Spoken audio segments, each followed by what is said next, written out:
KaraokeBooks. Little Women. Louisa May Alcott. Audiobook. Chapter 7. Amy's Valley of Humiliation. "That boy is a perfect cyclops, isn't he?"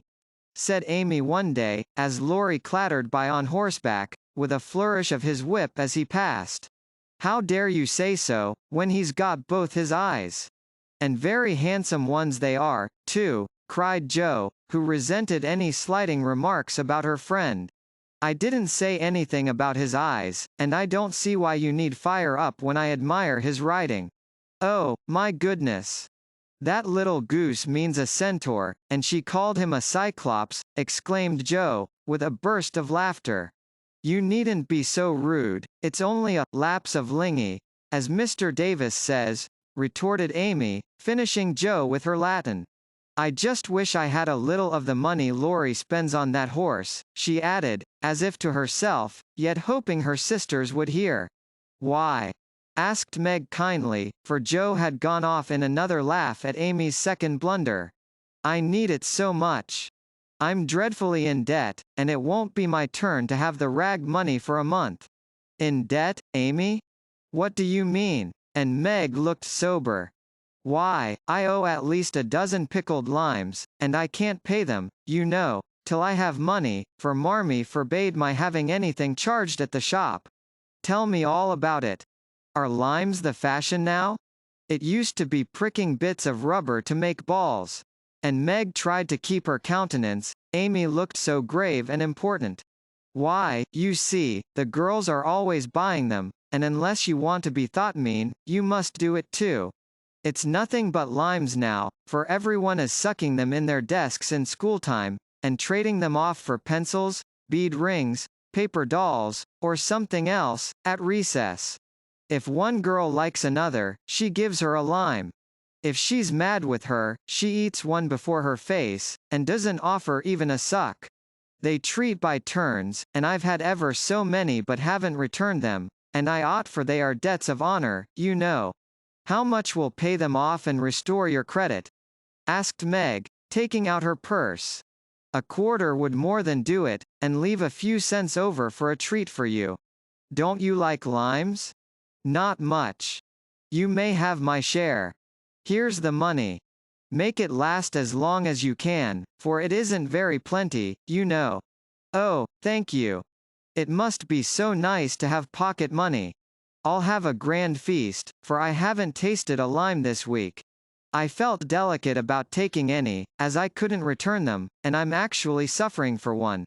Next day Amy was rather late at school, but could not resist the temptation of displaying, with pardonable pride, a moist brown paper parcel, before she consigned it to the inmost recesses of her desk. During the next few minutes the rumor that Amy March had got 24 delicious limes, she ate one on the way, and was going to treat circulated through her set, and the attentions of her friends became quite overwhelming. Katie Brown invited her to her next party on the spot. Mary Kingsley insisted on lending her watch till recess, and Jenny Snow, a satirical young lady, who had basely twitted Amy upon her limeless state, promptly buried the hatchet and offered to furnish answers to certain appalling sums. But Amy had not forgotten Miss Snow's cutting remarks about some persons whose noses were not too flat to smell other people's limes, and stuck-up people who were not too proud to ask for them, and she instantly crushed that Snow girl's hopes by the withering telegram: "You needn't be so polite all of a sudden, for you won't get any." A distinguished personage happened to visit the school that morning, and Amy's beautifully drawn maps received praise, which honor to her foe rankled in the soul of Miss Snow, and caused Miss March to assume the airs of a studious young peacock. But, alas, alas! Pride goes before a fall, and the revengeful Snow turned the tables with disastrous success. No sooner had the guest paid the usual stale compliments and bowed himself out, than Jenny, under pretense of asking an important question, informed Mr. Davis, the teacher, that Amy March had pickled limes in her desk. Now Mr. Davis had declared limes a contraband article, and solemnly vowed to publicly ferule the first person who was found breaking the law. This much-enduring man had succeeded in banishing chewing gum after a long and stormy war, had made a bonfire of the confiscated novels and newspapers, had suppressed a private post office, had forbidden distortions of the face, nicknames, and caricatures, and done all that one man could do to keep 100 rebellious girls in order. Boys are trying enough to human patience, goodness knows, but girls are infinitely more so, especially to nervous gentlemen with tyrannical tempers and no more talent for teaching than drive. Blymer. Mr. Davis knew any quantity of Greek, Latin, algebra, and ologies of all sorts, so he was called a fine teacher, and manners, morals, feelings, and examples were not considered of any particular importance. It was a most unfortunate moment for denouncing Amy, and Jenny knew it. Mr. Davis had evidently taken his coffee too strong that morning, there was an east wind, which always affected his neuralgia, and his pupils had not done him the credit which he felt he deserved. Therefore, to use the expressive, if not elegant, language of a schoolgirl, he was as nervous as a witch and as cross as a bear. The word, limes, was like fire to powder, his yellow face flushed, and he rapped on his desk with an energy which made Jenny skip to her seat with unusual rapidity. Young ladies, attention, if you please. At the stern order the buzz ceased, and 50 pairs of blue, black, grey, and brown eyes were obediently fixed upon his awful countenance. Miss March, come to the desk. Amy rose to comply with outward composure, but a secret fear oppressed her, for the limes weighed upon her conscience. Bring with you the limes you have in your desk, was the unexpected command which arrested her before she got out of her seat. Don't take all, whispered her neighbor, a young lady of great presence of mind. Amy hastily shook out 6 and laid the rest down before Mr. Davis, feeling that any man possessing a human heart would relent when that delicious perfume met his nose. Unfortunately, Mr. Davis particularly detested the odor of the fashionable pickle, and disgust added to his wrath. Is that all? Not quite, stammered Amy. Bring the rest immediately. With a despairing glance at her set, she obeyed. You are sure there are no more? I never lie, sir. So I see. Now take these disgusting things 2 by 2, and throw them out of the window. There was a simultaneous sigh, which created quite a little gust, as the last hope fled, and the treat was ravished from their longing lips.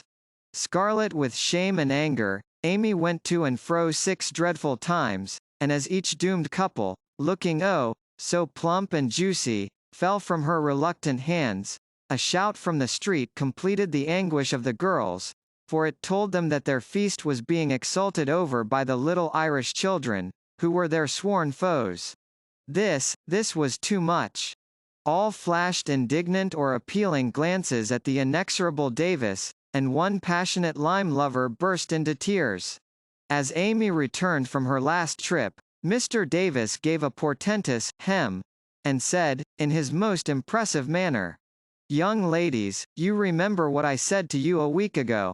I am sorry this has happened, but I never allow my rules to be infringed, and I never break my word. Miss March, hold out your hand." Amy started, and put both hands behind her, turning on him an imploring look which pleaded for her better than the words she could not utter. She was rather a favorite with old Davis, as, of course, he was called, and it's my private belief that he would have broken his word if the indignation of one irrepressible young lady had not found vent in a hiss. That hiss, faint as it was, irritated the irascible gentleman, and sealed the culprit's fate. "Your hand, Miss March," was the only answer her mute appeal received, and too proud to cry or beseech, Amy set her teeth, threw back her head defiantly, and bore without flinching several tingling blows on her little palm. They were neither many nor heavy, but that made no difference to her. For the first time in her life she had been struck, and the disgrace, in her eyes, was as deep as if he had knocked her down. You will now stand on the platform till recess, said Mr. Davis, resolved to do the thing thoroughly, since he had begun. That was dreadful. It would have been bad enough to go to her seat, and see the pitying faces of her friends, or the satisfied ones of her few enemies, but to face the whole school, with that shame fresh upon her, seemed impossible, and for a second she felt as if she could only drop down where she stood, and break her heart with crying. A bitter sense of wrong and the thought of Jenny Snow helped her to bear it, and, taking the ignominious place, she fixed her eyes on the stove funnel above what now seemed a sea of faces, and stood there, so motionless and white that the girls found it hard to study with that pathetic figure before them. During the 15 minutes that followed, the proud and sensitive little girl suffered a shame and pain which she never forgot. To others it might seem a ludicrous or trivial affair, but to her it was a hard experience, for during the 12 years of her life she had been governed by love alone, and a blow of that sort had never touched her before. The smart of her hand and the ache of her heart were forgotten in the sting of the thought, I shall have to tell at home, and they will be so disappointed in me. The 15 minutes seemed an hour, but they came to an end at last, and the word, recess, had never seemed so welcome to her before. You can go, Miss March, said Mr. Davis, looking, as he felt, uncomfortable. He did not soon forget the reproachful glance Amy gave him, as she went, without a word to anyone, straight into the anteroom, snatched her things, and left the place, forever, as she passionately declared to herself. She was in a sad state when she got home, and when the older girls arrived, some time later, an indignation meeting was held at once. Mrs. March did not say much but looked disturbed, and comforted her afflicted little daughter in her tenderest manner. Meg bathed the insulted hand with glycerin and tears. Beth felt that even her beloved kittens would fail as a balm for griefs like this. Joe wrathfully proposed that Mr. Davis be arrested without delay, and Hannah shook her fist at the villain and pounded potatoes for dinner as if she had him under her pestle. No notice was taken of Amy's flight, except by her mates, but the sharp-eyed demoiselles discovered that Mr. Davis was quite benignant in the afternoon, also unusually nervous. Just before school closed, Jo appeared, wearing a grim expression as she stalked up to the desk, and delivered a letter from her mother, then collected Amy's property, and departed, carefully scraping the mud from her boots on the doormat, as if she shook the dust of the place off her feet. Yes, you can have a vacation from school, but I want you to study a little every day with Beth, said Mrs. March that evening. I don't approve of corporal punishment, especially for girls. I dislike Mr. Davis's manner of teaching and don't think the girls you associate with are doing you any good, so I shall ask your father's advice before I send you anywhere else. That's good. I wish all the girls would leave, and spoil his old school. It's perfectly maddening to think of those lovely limes, sighed Amy, with the air of a martyr.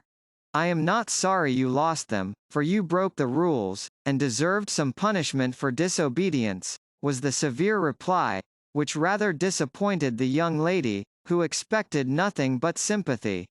Do you mean you are glad I was disgraced before the whole school? Cried Amy. I should not have chosen that way of mending a fault, replied her mother, but I'm not sure that it won't do you more good than a Mulder method. You are getting to be rather conceited, my dear, and it is quite time you set about correcting it. You have a good many little gifts and virtues, but there is no need of parading them, for conceit spoils the finest genius. There is not much danger that real talent or goodness will be overlooked long. Even if it is, the consciousness of possessing and using it well should satisfy one, and the great charm of all power is modesty. So it is, cried Laurie, who was playing chess in a corner with Jo. I knew a girl once, who had a really remarkable talent for music, and she didn't know it, never guessed what sweet little things she composed when she was alone, and wouldn't have believed it if anyone had told her. I wish I'd known that nice girl. Maybe she would have helped me, I'm so stupid, said Beth, who stood beside him, listening eagerly. You do know her, and she helps you better than anyone else could, answered Laurie, looking at her with such mischievous meaning in his merry black eyes that Beth suddenly turned very red, and hid her face in the sofa cushion, quite overcome by such an unexpected discovery. Jo let Laurie win the game to pay for that praise of her Beth, who could not be prevailed upon to play for them after her compliment. So Laurie did his best, and sang delightfully, being in a particularly lively humor, for to the Marches he seldom showed the moody side of his character. When he was gone, Amy, who had been pensive all evening, said suddenly, as if busy over some new idea, "Is Laurie an accomplished boy?" "Yes, he has had an excellent education, and has much talent. He will make a fine man, if not spoiled by petting," replied her mother. "And he isn't conceited, is he?" asked Amy. "Not in the least. That is why he is so charming and we all like him so much." "I see. It's nice to have accomplishments and be elegant, but not to show off or get perked up," said Amy thoughtfully. "These things are always seen and felt in a person's manner and conversations, if modestly used, but it is not necessary to display them," said Mrs. March. "Any more than it's proper to wear all your bonnets and gowns and ribbons at once, that folks may know you've got them," added Jo, and the lecture ended in a laugh. KaraokeBooks.